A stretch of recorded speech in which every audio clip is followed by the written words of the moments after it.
बात करने का एक विशेष सुख होता है और उनके बीच में मैं अपनी किताब के बारे में बताते हुए बहुत मुझे खुशी और बहुत गर्व महसूस हो रहा है।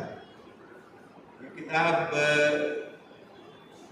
इसके अधिकांश अंश जो हैं वो पहल पत्रिका में छपे थे और लगातार छपते रहे और उसके कुछ दूसरे अंश इससे अलग भी हैं और बाद में भी लिखे गए।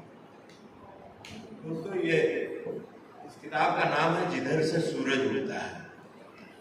इसका मतलब है कि ये उस दिशा की ओर इंगित करता है और इसमें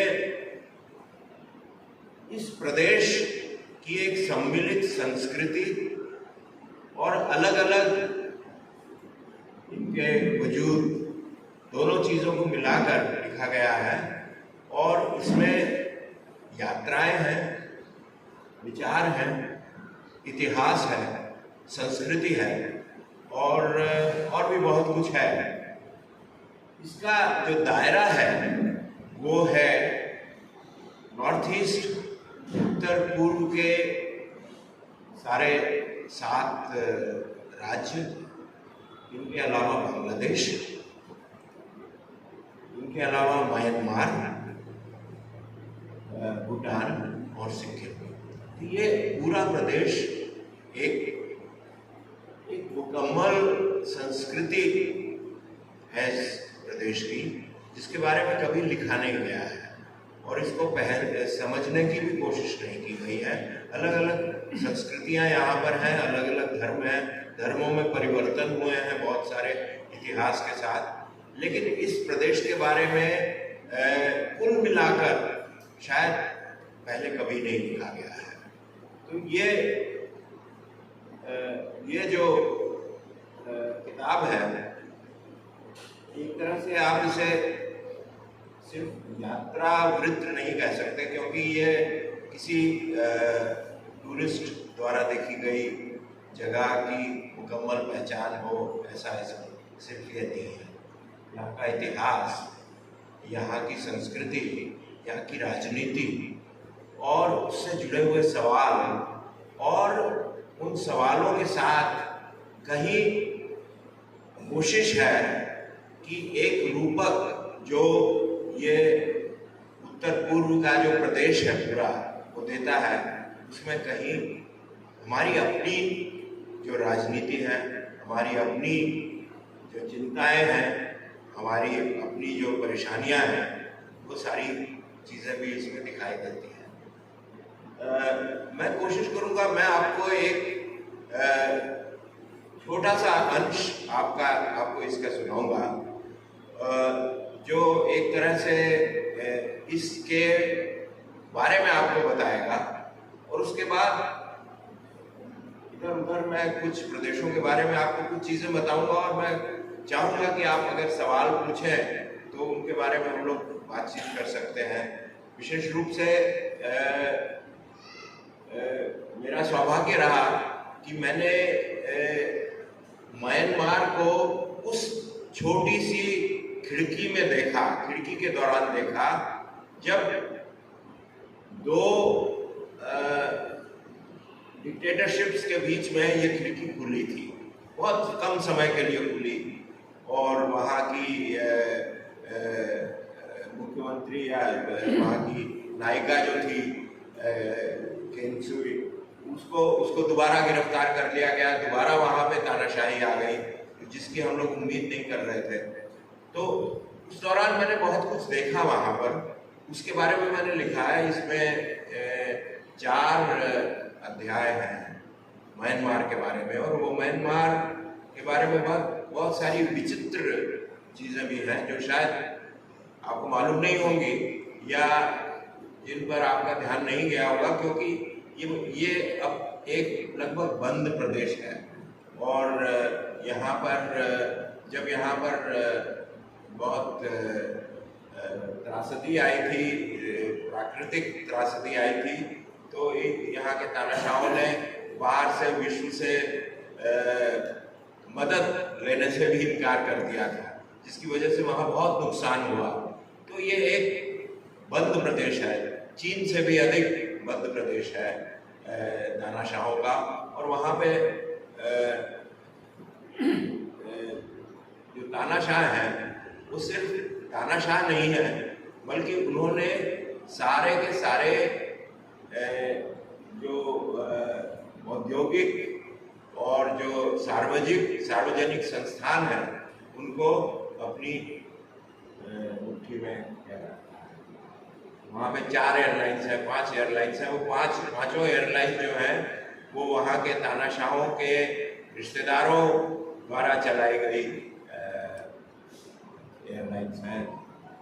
जितने वहाँ पर दूसरे संस्थान हैं, बड़े बड़े इंडस्ट्रियल स्टेट्स वगैरह हैं, वो सारे के सारे उनका उनमें से हर एक का रिश्ता किसी न किसी तानाशाह से है। इस तरह का प्रदेश है।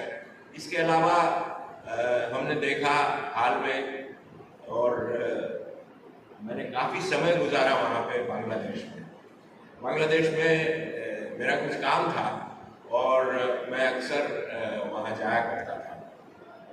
बांग्लादेश ने भी बहुत परिवर्तन देखा, और वहाँ का जो परिवर्तन है, जो एक वहाँ की मिली जुली संस्कृति थी, एक देश जिसका निर्माण भाषा के आधार पर हुआ था। ऐसी आज़ादी मेरे ख्याल और किसी भी देश की नहीं हुई थी जहाँ बंगला भाषा के कारण उस देश का उदय हुआ।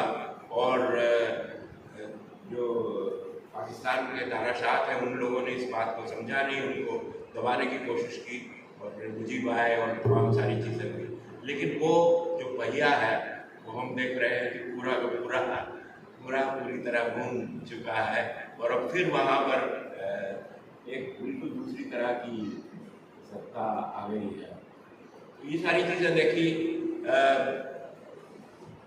भूटान है, भूटान आप लोगों ने देखा होगा, बहुत खुशहाल देश है, बहुत प्रसन्न लोग हैं वहाँ के। और वो देश जो है, जो एक हैप्पीनेस ऑफ इंडेक्स होता है दुनिया का, उसमें बहुत ऊपर है, हमारे देश से बहुत ऊपर है।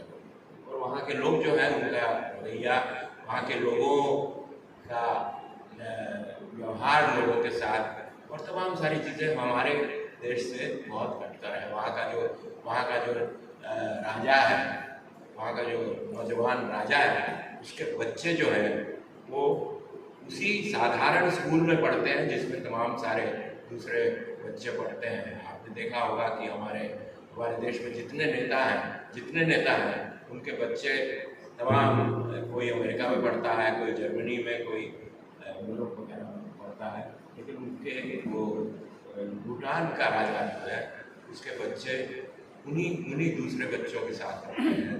और वो खुद कहते हैं कि मैं चाहता हूँ कि मेरे बच्चे जो हैं इस देश की जो आम जनता है उसके साथ घुल मिल कर रहे, समझे उन लोगों को, ताकि उनमें पता चले कि वास्तविक राष्ट्रीयता क्या होती है। राष्ट्रीयता की अलग अलग परिभाषाएं हम सुनने के आदि नहीं हैं। इसके अलावा इसमें नॉर्थ ईस्ट के तमाम प्रदेशों की कहानियाँ हैं। मिजोरम, जिसे हम बहुत कम जानते हैं, असम, मेघालय, अरुणाचल प्रदेश